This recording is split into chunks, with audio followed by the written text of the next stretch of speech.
नमस्कार मित्रांनो, रामकृष्ण रे. काय चाललंय मित्रांनो? सर्वात प्रथम सांगणं एवढंच आहे की आपल्या यूट्यूब चॅनलला सबस्क्राईब करा, लाईक करा, कमेंट करा, शेअर करा. व्हिडिओज आवडले तर नक्कीच कमेंट्स करत चला, इतरही पाठवा अनेक ठिकाणी. तर विषय आजचा आहे आज मित्रांनो असा की काल दुपारी मौजे कडेठाणमध्ये जी काही घटना घडली, तर खूपच भयानक घटना घडली. अगदी त्या ताईंला जे काही बिबट्याने जो काही हल्ला केला त्या ताईंवरती, तो खूप भयानक घटना घडली ती. अगदी शेतात दुपारी काम करत असताना.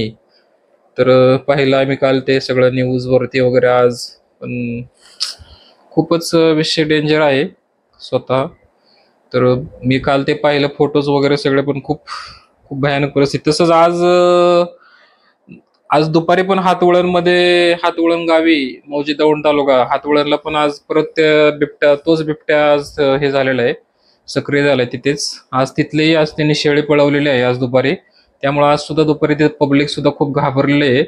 तर खूपच म्हणजे अगदी काय विचारू नका. काल एका महिलेवरती हल्ला झाला, आज एका शेळीवरती हल्ला झाला. नशिबाने आज कुठं त्या ठिकाणी कुठं एखादी पुरुष किंवा स्त्री असते तर खूप बेकार परिस्थिती झाली असते, नाही का. ह्या गोष्टींना पण थोडंसं हे केलं पाहिजे. तर वन अधिकाऱ्यांना पण थोडंसं त्यांनी दखल घेतली पाहिजे ह्या गोष्टींची. थोडे पिंजरे लावले पाहिजे जिकडे तिकडे पकडण्यासाठी, काय थोडंसं नाही का.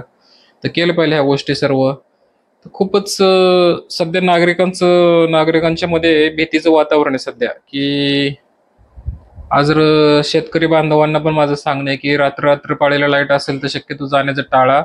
जितकं होईल तेवढं दिवसा पाळी जे काय असेल ते कामं करून घ्या. रात्र पाळीला दिवसा जर असं होते तर रात्रीचं काय सुखरूप आहे, नाही का. खूपच बेकार झाले ते काल त्या महिलेचं. तर खूप बेकार परिस्थिती आहे.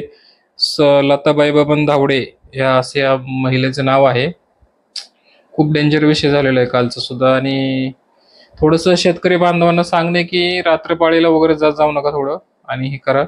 तसंच आता आपल्या राहुल दादांनी पण मुख्यमंत्री श्री देवेंद्रजी फडणवीस यांना सुद्धा पत्र दिलेलं आहे की लवकरात लवकर त्या बिबट्याचा काहीतरी बंदोबस्त करा.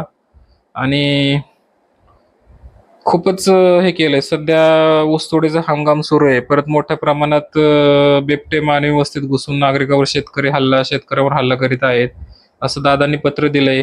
स्वतः लता धावडे यांच्या कुटुंबियांना नुकसान भरपाई मिळण्याची आवश्यकता आहे, असं दादाही म्हणले त्या पत्रामध्ये, नाही का. तर जवळपास लताबाई धावडे यांच्या कुटुंबियांना नुकसान भरपाई मिळण्याबाबत आपणाकडून संबंधित आदेश व्हावेत ही विनंती, असं मुख्यमंत्री साहेबांना राहुलदादांनी विनंती केलेली आहे, पत्र दिलेलं आहे तसंही. तर ते पत्रही आहे माझ्याकडे. विधानसभा सदस्य राहुलदादा कोल्हे यांनी दिलेलं आहे. तर खूपच परिस्थिती बेकार आहे मित्रांनो. तर शक्यतो टाळा आणि सतर्क राहा, सावधान राहा, नाही का. खूपच परिस्थिती हे आहे बिबट्याचं सध्या. आता 2-4-8 दिवसापूर्वी मला वाटतं आमच्या इथे कासरोडी गावात पण रेल्वेच्या खाली मृत्युमुखी पडला. तिथे सुद्धा रेल्वेला धडकून त्याचा जीव गेलेला आहे एक 8-10 दिवसापूर्वी. तर आता बिबट्याला कसं रात्रीचं रेल्वेच्या ह्याच्यात त्याला ते लाईट चमकल्यावर तर त्याला दिसत नव्हतं काय. आणि पलीकडच्या साईडला रेल्वे भिंत होती, त्या भिंतीमुळं त्याला रेल्वे क्रॉस करताना त्या भिंतीला तो धडकला पलीकडे, आणि तिकडून रेल्वे आली होती. त्या भिंतीला धडकल्यामुळं एका बाजूला भिंत असल्यामुळे तो जागेवर मृत्युमुखी पडला. आज एक 8 दिवस झाले असेल या घटनेला इथं कासरोडीला. तर तिथे सुद्धा म्हणजे सध्या जवळपास दौंड तालुक्यामध्ये बिबट्या बरेच फिरतायत असं दिसतंय. एक आता तिकडे हे झाला, आता काल आज इकडे फिरतोय. आणि तोच बिबट्या शिरूर मधून इकडे आलाय असं कळतंय. शिरूरमध्ये सुद्धा बिबट्याची जोरात दहशत आहे, दौंड आणि शिरूर ह्या 2 तालुक्यांमध्ये. कारण काल जसं पाहिलं आम्ही की तिकडचं आणि इकडचं दोन्हीकडचं मिळून ह्या सगळं वातावरण सध्या भयानक झालंय. सध्या नागरिकांमध्ये प्रचंड भीतीचं वातावरण आहे. तर लवकरात लवकर प्रशासनाने ह्याच्यावरती काहीतरी योग्य निर्णय घ्यावा, त्याच्यावर तोडगा काढावा, त्याला पकडण्यासाठी पिंजरे वगैरे लावावे किंवा काहीतरी उपाय शोधावा, अशी नागरिकांच्या मनातून भीती व्यक्त होत आहे.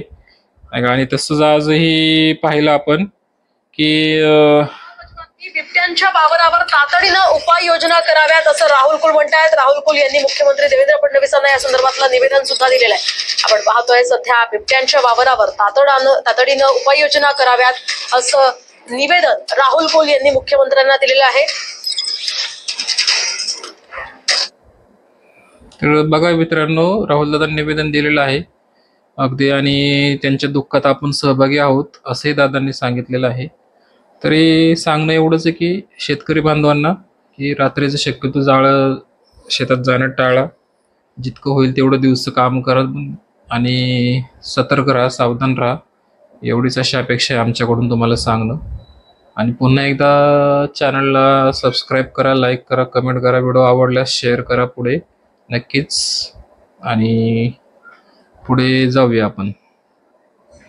चला, रामकृष्ण हरी.